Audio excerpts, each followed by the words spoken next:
All right. Hello, everybody, and welcome to another episode of Rewriting Your Autoimmune Story. We are so excited to be here with you again today. And today we are going to dive headfirst into really the autoimmune disorder that we get a lot of feedback on, that we get a lot of questions about. And the reason that we do that is because our lead practitioner, Melissa here herself, was diagnosed with MS several years ago and has recently released her book, which is titled the same, right? Of Rewriting Your Autoimmune Story. And so if you have not yet gotten a copy of that, we're going to talk about it briefly today, but also check down in the show notes and you will be able to find the link to get your copy of that book. And we're just going to jump into this today. The very first thing, though, Melissa, that I would like for you to talk with us about is what are we finding in this book? Because I know this is your story. And how did it feel to write that out from the very beginning of being diagnosed with MS and that just getting it down on paper? Boy, thank you for that question. And I'll just tell you, when I was writing the book, there were a lot of tears because that is not a happy part of my life. It's not a fun part. And I had locked away a lot of that, kind of like, okay, that's back there. Merry Christmas, gone. See ya. Not thinking about it again.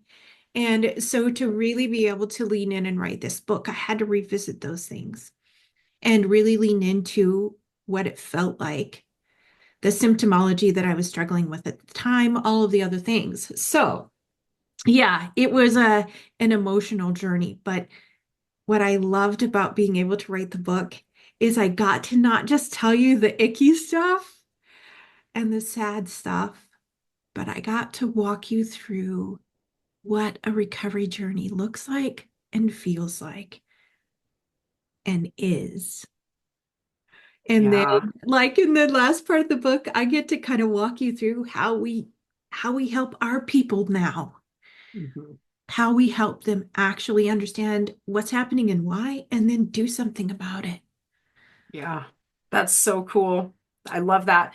And like I said, if you haven't read the book yet, get a copy, read it. Even if you don't have an MS diagnosis, it is an amazing book to read.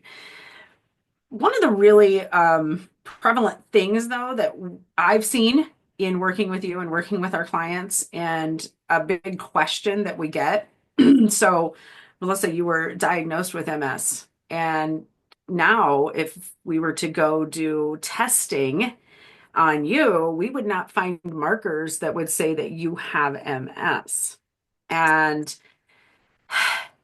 it is unfortunate to say this, but it is also hope giving to say this that we have a fair percentage of our clients that come to us who have been given the diagnosis of Mm. MS, have lived with it for years, sometimes decades.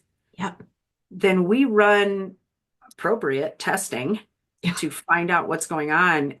And we find that those markers for MS aren't even there. How the heck does that happen? Oh, I cannot wait to answer this question. First of all, the process of diagnosing multiple sclerosis is deeply flawed. So basically, it's blood work, but the real kind of decision-making process is putting together symptomology and then doing a CT scan of the brain and spine with contrast to see if there are lesions or doing a spinal tap. Mhm. Okay. So there are so many other things, including parasitic infections, bacterial infections, viral infections that can cause the very same thing that is termed lesions, whatever is causing the lesions, it can cause those lesions. It can cause demyelination, and it can cause the symptomology of multiple sclerosis. So when we do testing, when we do our testing, we are looking for not a diagnosis, but we're looking for why is this symptomology happening in the body? And when we look at it that way, we can unravel what is causing the symptomology. Forget the diagnosis. Throw it over your shoulder. It does no one any good. Mm-hmm. The only use for a diagnosis is for a medical professional to administer a drug or drugs Yeah. that literally do not help you. Yeah. So I love having these conversations with individuals who come in and we sit down, we've got their test results and we walk through them together and we'll talk through it. And because I do not do any diagnosing, I choose never to do that because it's Yeah. not useful.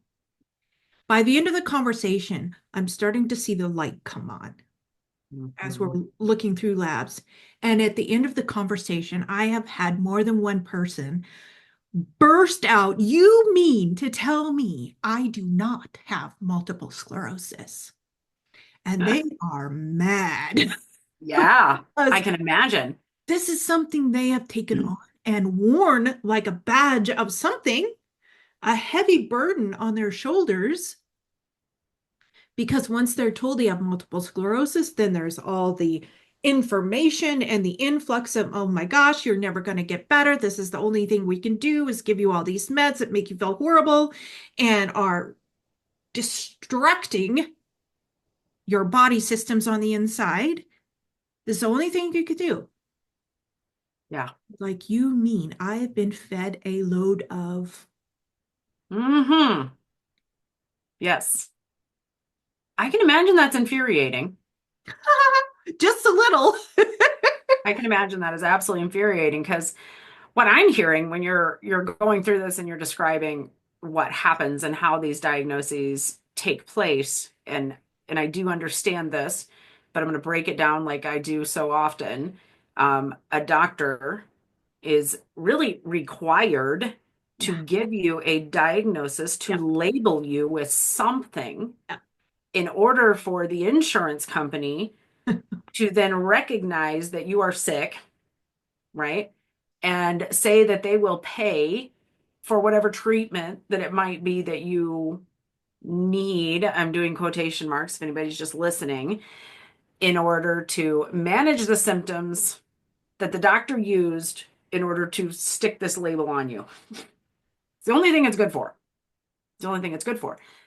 And then from there, put you on a most likely regimen of drugs that is doing more harm to your body than it is good in order to make you comfortable as you live out this diagnosis that is irreversible. Okay, now I'm infuriated, right? I've never even been diagnosed with MS, but that's just absolute bullcrap. Yeah. So, real quick, I want you to touch on something real quick here. Mhm. Those medications, those drugs that are quite often prescribed to someone who has been diagnosed with Yeah. MS, when it's even if you do have the markers for MS, what do a lot of those drugs do to our system that makes things worse? Like, can you talk a little bit about that? I know it's probably pretty deep, but It is, but I'll skim top level. So, one of the very, very first things that is generally given, especially if somebody's in a flare, is steroids. Steroids jack up the immune system, okay? Which there have been a few times when that has actually been necessary for the immune system to be kind of calmed a little bit to actually be a life-saving type situation. But for most people, that is not terribly necessary. Let's do case by case, right? That could be needed to bring inflammation down to kind of level things out for a little bit while we work on the whys. However, what is generally given is some sort of an immune uh, suppressive drug or something that's directed at a specific part in the immune system. Because really, the underlying cause, like the very deepest, bottomest cause, is the immune system being dysregulated because it is fighting something low level, sometimes higher level, for a really long time. Mm. Right. And it kind of just gets stuck on because it's fighting something. So when you bring in an immune suppressive drug, the immune system that's working as hard as it possibly can is forced down, and it leaves you wide open for a myriad of other things that can come in and compound on top of what your body is already dealing with. Yeah. I'm Yeah. like, So, where in that picture is it helpful? It's yeah. it's opening your precious body for more assault. So basically, we have our immune system is dysregulated. It's Mhm. struggling already because Yep. it's fighting something that it's Mhm. been fighting for a long time, but it is still fighting. Yep. And the solution then is to bring in an immunosuppressor Yep. to basically shut off the immune system because we don't we don't want to see it fighting like it's fighting right now because we're blaming the immune system for the problem. For the symptomology, yep. And Yeah. often it is causing the symptomology. Yes, exactly. It's causing it because it's fighting really hard Exactly. and it needs support, not Exactly. suppression. Yeah. Yeah, absolutely. Okay, cool. That's awful. That's absolutely awful. That makes I no could go logical way like sense. yeah. There's so many drugs that we could like pick apart each one, but I'm just going really Yeah, high layer. yeah, absolutely. Okay. So I let's just say that I am this person who has been, diagnosed with MS. I have been on immunosuppressors. And now not only do I have the diagnosis of MS, I am now experiencing even more issues. And now I have IBS. And now I have, just this myriad of mystery symptoms that are happening. And just like the doctor said was going to happen, I'm getting worse. Yeah. I'm not getting better. Yeah. What do we do? If I come to you and I'm like, "Whoa, I heard you talking and you said that this is bull crap." What are we going to do? How do we Mm. figure this out? How do we enroll this? First of all, I would say welcome. I am so happy you are here. Let's do this thing. And then really start to dive into what is happening actually in your body. So unraveling the symptomology of if, and I'm going to talk to you just like as if you have had multiple sclerosis for years, you've got compounding situation going on, you've got initial drugs and then drugs to help manage the symptoms of those drugs and drugs to manage the symptoms of those drugs. So we've got a real kind of a tangle here. The very first thing I would do is lean into in-depth testing to see what is causing your base issue. Mm. Let's dig down. And when I say testing, it's not blood work. We may do some blood work. We'll see. But it's gut studies. It's looking at the immune system from a different way. It's looking inside, being able to check what's going on in the brain. Do we have inflammation in the actual brain tissue? If so, what is causing that? The imbalances in the immune system. Let's see exactly what is firing, what systems in your immune system are firing, and let's track that back. What is making that fire? And let's address that. Okay.